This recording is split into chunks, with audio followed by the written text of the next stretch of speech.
रतनपुर नाम के गांव में चिंकू नाम का एक लड़का रहता था।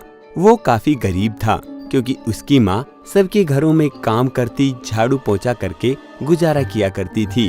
उनके घर में किसी भी प्रकार का फल फ्रूट नहीं आया करता था। अभी आम का सीजन चला हुआ था। गांव के बाहर हरिया ने अपना एक बाग लगा रखा था जिसमें खूब सारे आम थे। चिंकू जब भी बाग के बाहर से जाता तो उसका मन हमेशा आम खाने को ललचाता रहता था। हे चिंकू, आम खाएगा क्या? हाँ हरिया चाचा, मेरा आम खाने का बहुत मन है। ला पैसे दे, तेरे लिए अच्छे अच्छे आम ला देता हूँ। पर हरिया चाचा, मेरे पास पैसे तो नहीं हैं। फिर आम कैसे खाएगा? मेरे पास एक तरकीब है। तू ऐसा कर, सुबह सुबह आ जा, मेरे बाग में काम कर, उसके बाद मैं तुझे ढेर सारे आम दे दूंगा। ठीक है चाचा, मैं कल ही आ जाऊंगा। चिंकू अगले दिन सुबह हरिया के बाग में चला जाता है। हरिया उसे बाग का खूब सारा काम करवाता है। वो सारे दिन जब काम से थक हार जाता है तो शाम को हरिया उसे एक आम देता है। चाचा, पर आपने तो बोला था कल आप मुझे खूब सारे आम दोगे। मेरी माँ भी एक आम खा लेगी। चाचा, एक आम और दे दो मुझे। कैसी बात करता है चिंकू? तुझे एक आम दे दिया कम है क्या? भला तू छोटा सा लड़का मेरे लिए क्या काम करेगा? चाचा, आपने जो भी काम बोला मैंने वो सारे काम किए हैं। अच्छा, मुझसे जबान लड़ाता है, चल भाग यहाँ से। ऐसे कहते हुए वो चिंकू को एक लात मारता है और अपने बाग से बाहर भगा देता है। अब चिंकू बुरी तरीके से रोते हुए उस सुनसान रास्ते पर चल रहा था।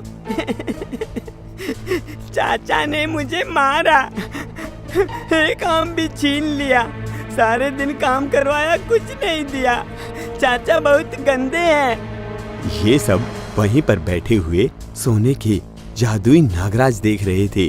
जादुई नागराज चिंकू के सामने तभी प्रकट होते हैं। हाँ? आप कौन? इतने बड़े चमकते हुए सांप? हाँ बेटा, मैं जादुई नागराज हूँ। तुम रो क्यों रहे हो? क्या बात हो गई बेटा? वो हरिया चाचा ने सारे दिन मुझसे अपने बाग में काम करवाया और मुझे आम भी नहीं दिए। तो क्या तुम्हें आम चाहिए? बेटा, मैं जादुई नागराज हूँ, मैं तुम्हें अभी आम दे देता हूँ। नहीं नागराज, मुझे आम नहीं चाहिए। मैं इन सब की तरह गरीब नहीं रहना चाहता। नहीं नागराज, मुझे आम नहीं चाहिए। मुझे कोई ऐसा काम चाहिए जिससे मैं गरीब ना रहूं, और आम क्या, मैं किसी भी फल को आराम से खरीद कर खा सकूं। बेटा, पर तुम ऐसा क्या काम करोगे? नागराज, आप ही बताओ, मैं ऐसा क्या करूं? बेटा, मैं एक जादुई नागराज हूँ, जो तुम बोलोगे मैं वो तुम्हें दे दूंगा।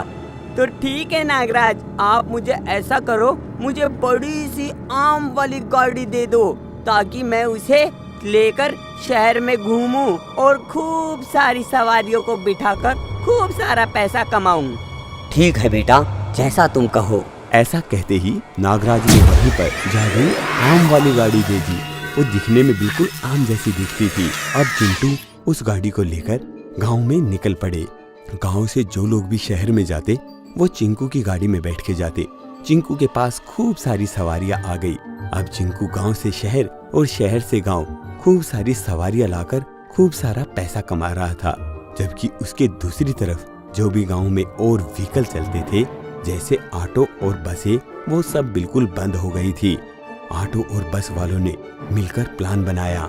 अरे भाई, ये इस लड़के ने तो हमारा काम धंधा बिल्कुल बंद कर दिया है। और देखो, छोटी सी झोपड़ी थी पहले इसके, अब इसने इसी से कमाकर देखो कितना बड़ा घर बना लिया है। हम ऐसा करते हैं, इसकी इस आम वाली गाड़ी को चुरा लेते हैं। हाँ भाई, बिल्कुल ठीक कहते हो। जब हम इसे चुराएंगे तभी हमारा काम चल पाएगा, नहीं तो हम ऐसे ही भूखे मर जाएंगे। और तुम्हें पता है, वो हमसे किराया भी कम लेता है। अब जब हम उसकी गाड़ी को चुरा लेंगे तो उसके बाद अपनी मनमर्जी का किराया लेंगे। सही कहते हो, हम ऐसा ही करते हैं। हाँ हाँ, चलो चलो। हाँ चलो। ऐसा कहते हुए वो सारे के सारे ड्राइवर चीकू की आम वाली गाड़ी को चुराने की कोशिश करते हैं। वो उसके घर के बाहर से उस गाड़ी को धक्का देकर पास के जंगल में ले आते हैं। अगले दिन सुबह जब वो स्टैंड पर आते हैं तो देखते हैं उनमें से किसी की भी गाड़ी वहाँ पर नहीं है, जबकि चीकू की गाड़ी उसके घर के सामने खड़ी है। अरे हमारी गाड़ियाँ कहाँ गई? और जिस चीकू की गाड़ी को हम वहाँ जंगल में छोड़ के आए थे वो गाड़ी तो यहीं पर खड़ी है। अरे ये क्या हो गया? हम तो मर गए, बर्बाद हो गए, हमारी तो गाड़ी भी चली गई। तभी नागराज वहाँ पर प्रकट होते हैं। अगर दूसरे का बुरा चाहोगे तो तुम्हारा बुरा होगा ही होगा। तुमने चिंकू की गाड़ी को चोरी करना चाहा, जबकि अब तुम्हारी ही गाड़ी चोरी हो चुकी है। अब तुम्हें इसका सबक मिल चुका है। वो सब ऐसा सोचकर अपने माथे को पटक कर रह गए। उन्हें अपने काम को और अच्छा करना चाहिए था।